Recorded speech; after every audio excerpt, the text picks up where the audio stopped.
This is the nuclear age, the age of the always present threat of instant and total annihilation. How did we get here? How did it all begin? It was born in another time, in a world like this. 1945, a global war fought by great navies and armies, great numbers of men and weapons, as wars had always been fought. Until 8:15 on the morning of August 6, 1945, when a single plane carrying a single bomb opened the age we now live in.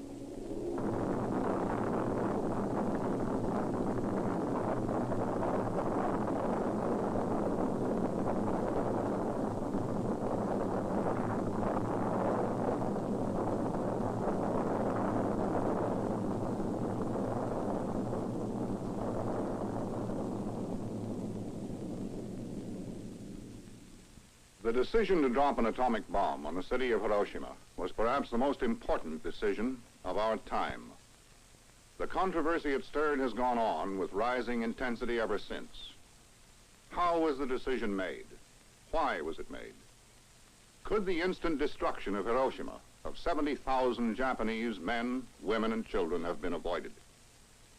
In the spring of 1945, it was known that an atomic bomb would be made. All that remained was to decide whether and how to use it. This is the story of the 135 days of that decision. The first day, April 12, 1945.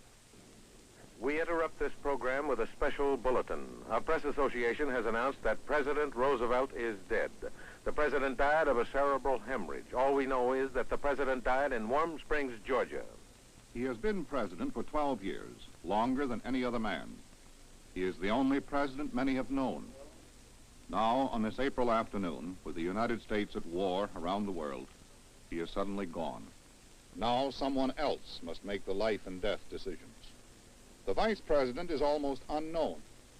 He has been in office less than 3 months, obscured by the dominating figure of the president. Now he is president, the leader by chance of the greatest military coalition in history, and takes the oath of office he never wanted to hold, assumes the responsibilities for which he has had no time to be prepared or briefed. He says, the moon, the stars, and all the planets just fell on me. He says, pray for me. He tells his cabinet, no one can fill the void that has been left. He says he will try to carry on Roosevelt's policies. When the cabinet leaves, one man stays behind. 78-year-old Secretary of War Henry L. Stimson, weary but iron-willed, with a secret he must now tell the new president. The moment is described by his friend and biographer, McGeorge Bundy. Mr. Truman tells of that conversation in this language. Stimson told me he wanted me to know about an important project that was underway, a project looking to the development of a new explosive of almost unbelievable destructive power.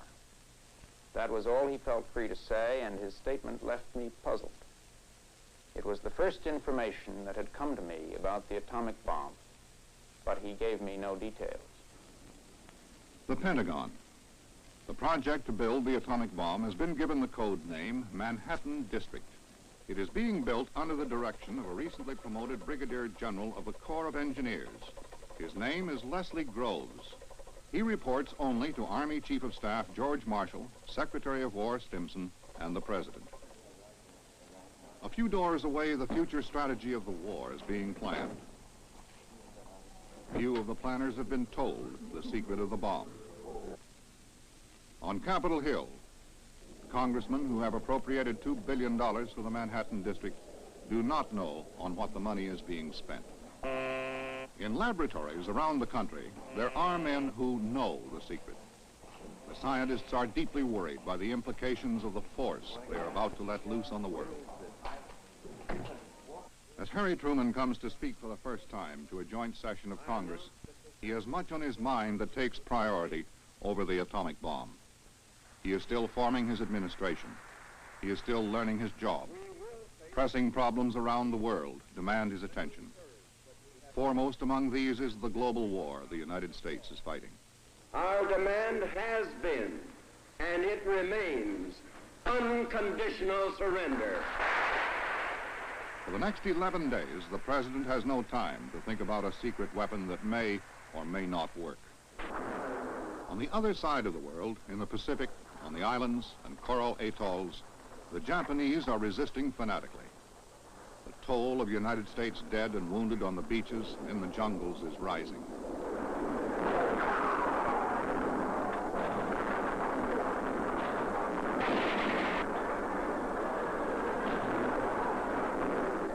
April 25, 1945. As the conference to organize the United Nations begins, State Department policy planners still have not been told about the bomb. The President still has not been briefed. Worried by this, Secretary of War Stimson arranges to see the President. Mr. Stimson took with him to that meeting a memorandum which he kept among his records and which tells very clearly the way in which he then saw the matter. He pointed out that while the United States was ahead in developing the weapon, it would not remain ahead indefinitely, certainly would not preserve a monopoly forever, and that the nation which would catch up first would be the Soviet Union. Pointed out that the weapon and its use were not merely an immediate military question, but a political question, since this new force threatened the very existence of civilization. The President indicated his feeling that it was sound and that there was no reason to make any changes in our course of action.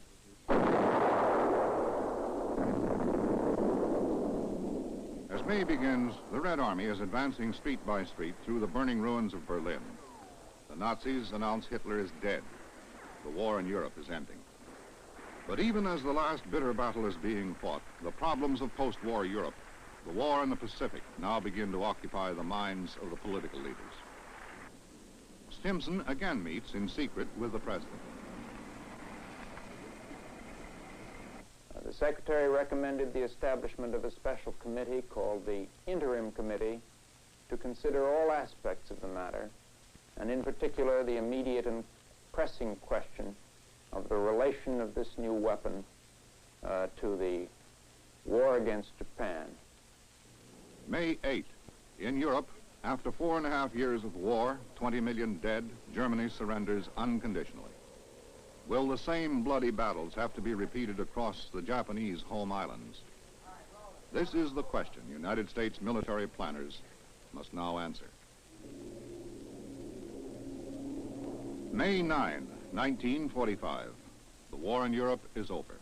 The nations of Europe lie in ruins. Thousands are hungry, without clothes, homeless. The United States and the Soviet Union begin to quarrel over the future of Germany and Eastern Europe. Winston Churchill urges a Big Three meeting before United States troops are sent to the Pacific. Washington, in answer to Churchill, the President tentatively agrees to a July 1st meeting. Secretary Stimson urges delay. It may be necessary to have it out with Russia on her relations to Manchuria, Port Arthur, and other ports of North China. Over any such tangled weave of problems, this secret would be dominant. And yet there was a problem, as the diary entry goes on to say, in the fact that we would not know by the 1st of July, in all probability, whether or not the weapon was, in fact, a success. And the Secretary noted that it seemed a terrible thing to gamble with such big stakes in diplomacy without having your master plan in your hand. May 25, the Joint Chiefs meet to talk about plans for the war against Japan. The next step to be taken after the Okinawa campaign. The Navy advocates blockading Japan, invading the China coast. The Air Force wants to force Japan to surrender with its fire raids. General Marshall favors invasion of the Japanese home islands. Admiral Nimitz and General MacArthur concur. Chief of Staff Admiral Ley agrees, but he says the invasion could cost up to 1 million American lives. The decision of the Joint Chiefs is to recommend to the President Operation Olympic against Kyushu in November, coronet against Honshu in the spring. The Joint Chiefs do not consider the atomic bomb. They do not know if it will work or how effective it will be. Meanwhile, Japan is being destroyed by conventional weapons. A record 400 B-29s attacked Japan with firebombs.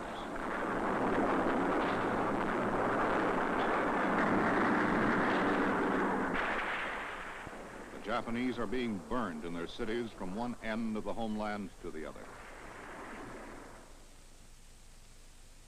Behind the walls of the Imperial Palace, the leaders are divided on how to face the looming disaster. Marquis Kido, Lord Privy Seal, advisor to the Emperor. At least one city, and at times two, was being turned into ashes daily. I don't know how many cities there are in Japan, but I realized that they would all be leveled in time. With the winter approaching, tens of millions of people would die a dog's death from hunger and exposure. And I said to them, how can we carry on the war under such condition? Colonel Hayashi, Secretary to War Minister Anami. It was our hope that we would be able to deal a heavy blow to the American landing forces, and this victory would induce the Americans to propose the termination of the war to us. We had no delusion that this blow could finish off the American strength, but we clung to the hope that this would give us a bargaining advantage to ask for better terms in the peace treaty. Washington. The President delays the Big Three meeting. This is Stimson's idea. He wants to have the bomb ready before the President meets Stalin. Later, back at the Pentagon, Stimson sends for General Groves. He asked me what cities I was planning on bombing, or what targets. I informed him and told him that Kyoto was the preferred target as the first one because it was of such size that we would have no question about the effects of the bomb. He immediately said, well, I don't want Kyoto bombed. And he went on to tell me about its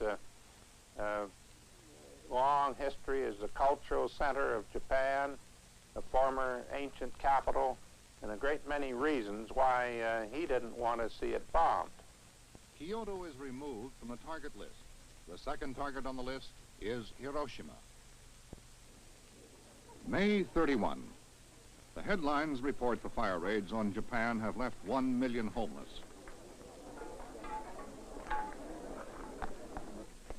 The Japanese dead now number in 6 figures.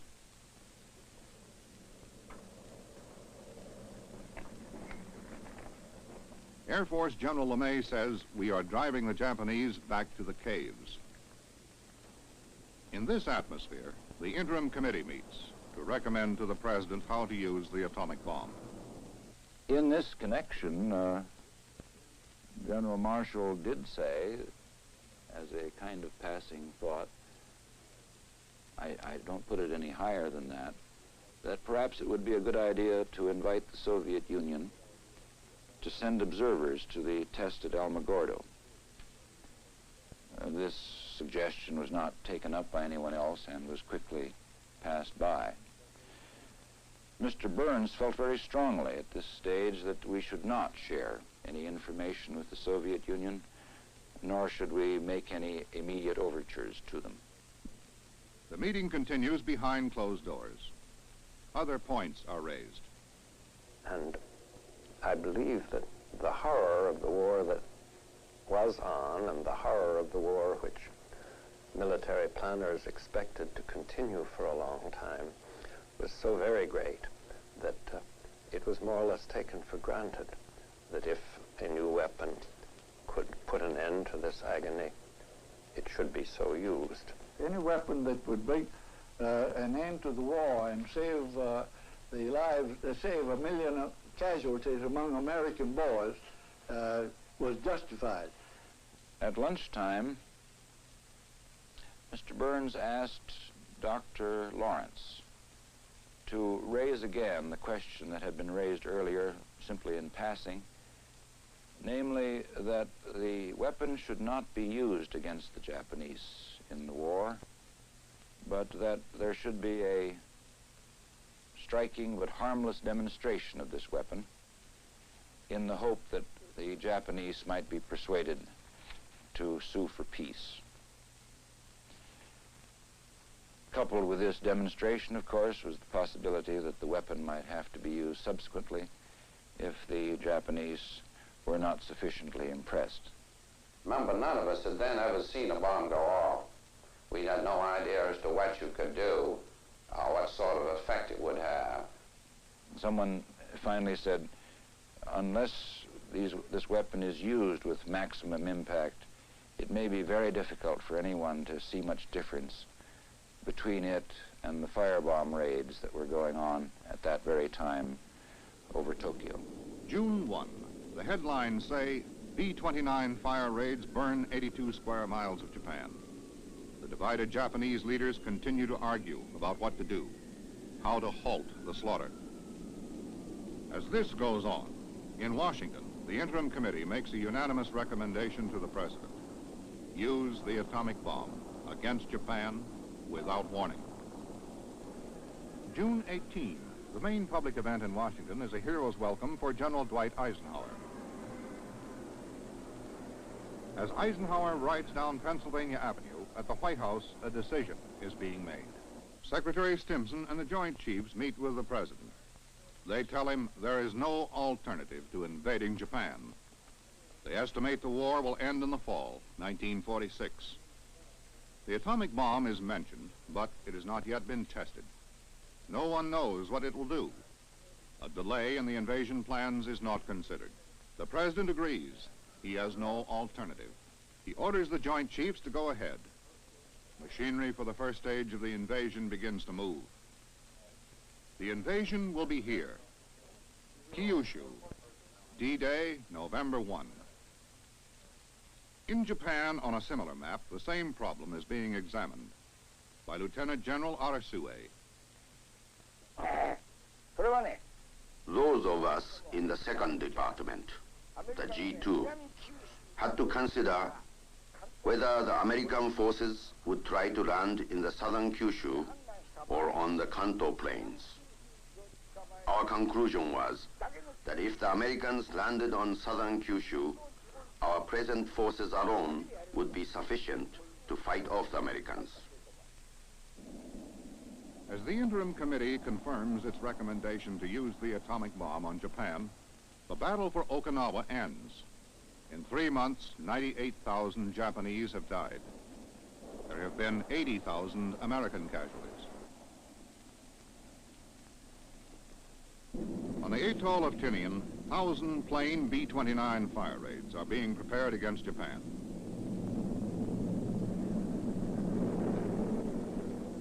Standing by is the mysterious 509th Composite Group. It has no bombs, goes on no raids. Its crews do not know the time for its mission is now only 6 weeks away. But now in Washington, some are reconsidering that mission. I felt rather strongly that we should have a specific warning. We should tell them just what it was, that this word atom bomb connoted so many things, that this would be of deep significance. It was definitely seemed to me that the Japanese were ready for surrender. They were becoming weaker and weaker. They were surrounded by the Navy. They couldn't get any imports in, and they couldn't export anything. And naturally, as time went on and the war developed in our favor, quite logical to hope and expect that with the proper kind of a warning that the Japanese would have made peace. I remember that we first responded to the question, what do scientists think, by saying that they think a variety of things, and this is only natural. On the one hand, they hoped that this instrument would never be used in war, and therefore they hoped that we would not start out by using it. On the other hand, they hoped, or other people hoped, that it would put an end to this war, save countless lives, put an end to a butchery that had been going on for many years and had been marked by atrocities, concentration camps, murderous raids on cities, Rotterdam and Dresden and Tokyo itself. A number of people began arguing that we should not use the bomb militarily because Germany was obviously collapsing and the Japanese were suffering many reverses. And so there was a great deal of discussion within the laboratory about unwisdom of using the bombs militarily. You ask yourself, would the Japanese government, as then constituted, and with the bitter division between the peace party and the war party, would it have been influenced by an enormous nuclear firecracker detonated at great height, doing little damage? And your answer is as good as mine. I don't know. I know only that I was told that an invasion was planned, that it would be necessary, and that it would be terribly costly. And it is this information which Oppenheimer told us, and it certainly had some effect on me, and I began to think that maybe under these conditions, such an enormously drastic step as a military use of the bomb would be justified to reduce the total number of casualties and end the war much sooner.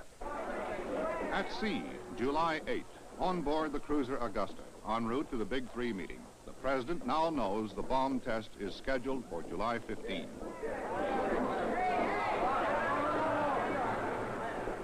Now the waiting begins. Japan is in ashes. The situation is growing more desperate every day. But the Army and the Foreign Office still quarrel over what to do. The Army agrees to seek peace, but only if the Soviet Union is mediator. But Stalin has promised to enter the war against Japan in return for concessions in Manchuria. He leaves for the Big Three meeting in Potsdam. On the Augusta, the Japanese effort to get Stalin to intercede is known. The Japanese diplomatic code has been broken. The President knows of the division among the Japanese leaders.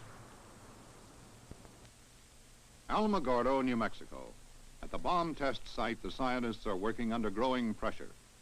They are told there must be no further delays. The President must know the results of the test when he meets with Stalin. In mid-July, a car arrives at the test site. In the back seat is the plutonium for the bomb. It is 48 hours before H hour at ground zero. Sunday, July 15, 1945, Alamogordo, New Mexico. It is D-1 for the test of the world's first atomic device. In the bunkers, the scientists and the generals wait. No one is quite sure that the $2 billion device they call the gadget will work. The weather is checked. Preparations continue. The scientists make up a pool on the power of the device. Fermi suggests it may blow up New Mexico. As the waiting goes on, the tension increases. Certain observations couldn't be made, and there was even some danger of fallout going the wrong places. Back at the base camp, about 2 or 3 minutes before the explosion, we all got on the ground, face down, away. Which was closed by McKibben at 45 seconds before the 0 hour. And at that time, Don Hornig took over the stop switch. My hands were on the switch, and then I could hear the timer counting 3, 2, 1. Then all of a sudden, an incredible flash of light. illuminated everything many, many times brighter than sunlight does in New Mexico at noon on a bright day. Many miles of the desert were completely blinding, and so I actually lost my vision for a few seconds. When it recovered, I turned back, and I saw a huge ball of fire, bright yellow, rising through the atmosphere, and the whole atmosphere in the direction of the bomb was filled with strange violet light. It was one of the most aesthetically beautiful things I have ever seen. On an enormous scale, this cloud was peach, and pink, and purple. We knew the world would not be the same. Few people laughed. Few people cried. Most people were silent. I remembered the line from the Hindu scripture, the Bhagavad Gita. Vishnu is trying to persuade the prince that he should do his duty, and to impress him takes on his multi-armed form and says, "Now I am become death, the destroyer of worlds." I suppose we all thought that one way or another.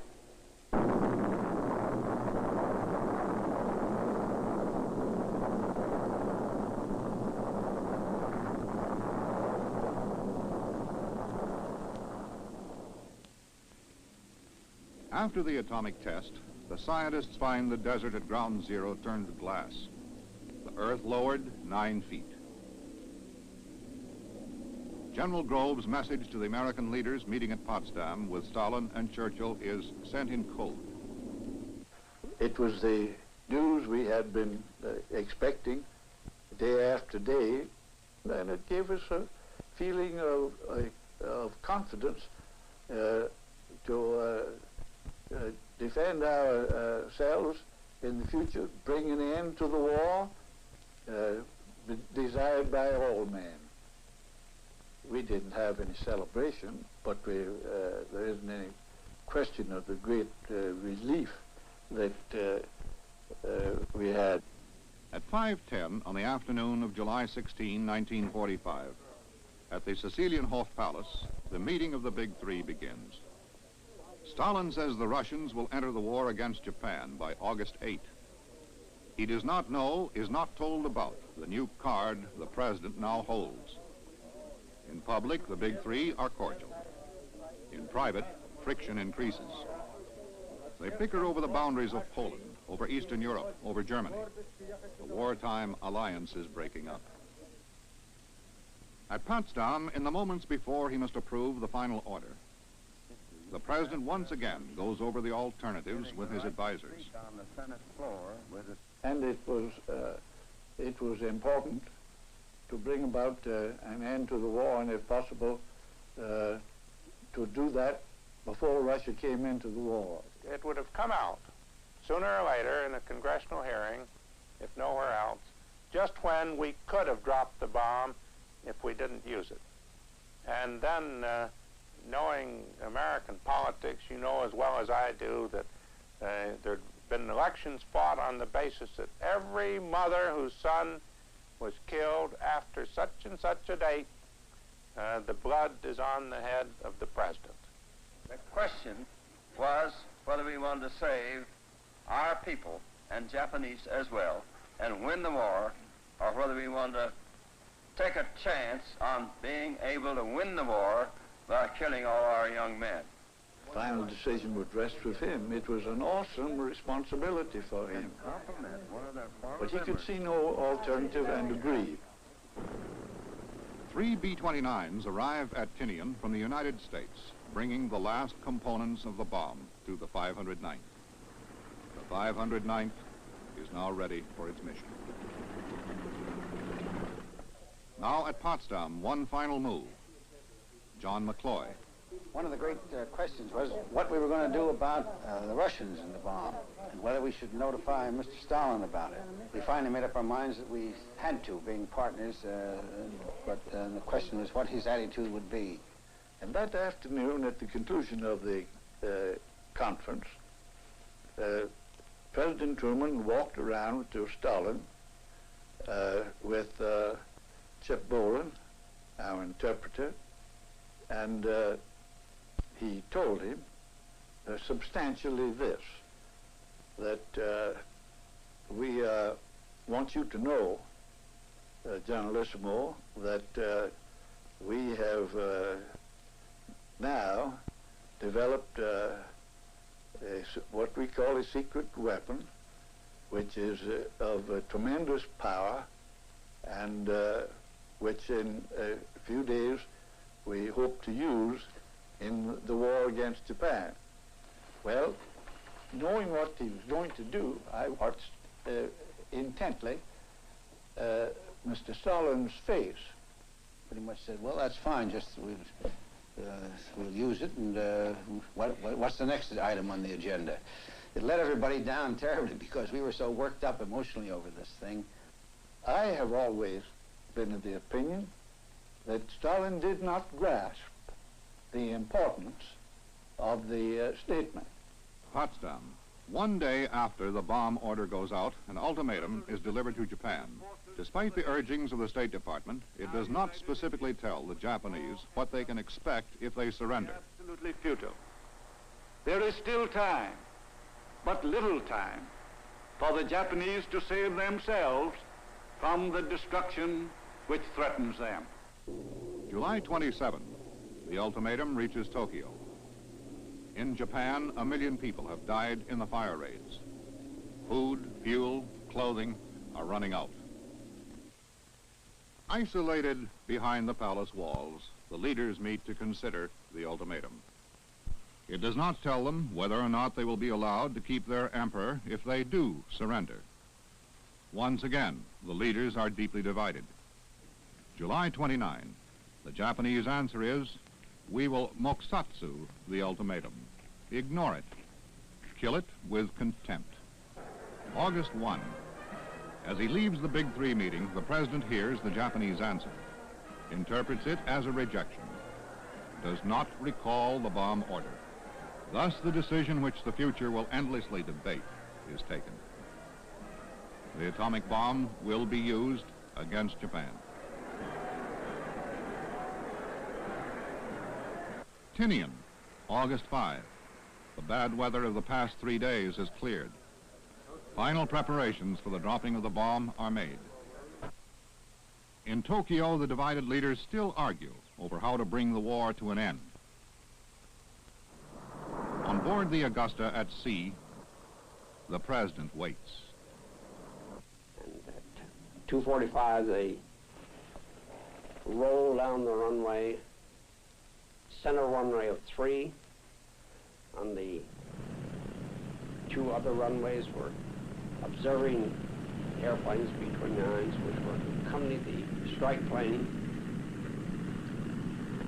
The load was very heavy, the load of the bomb, the fuel was a very heavy load for the plane, and Colonel Tibbets, the pilot, held the plane on the runway almost to the last 2 feet of the runway, and at the last moment he lifted the plane and sailed off, and then started off toward Japan.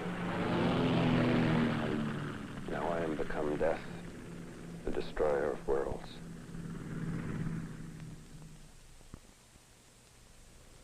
The bombs dropped on Hiroshima and Nagasaki ended a war, so made it wholly clear that we must never have another war.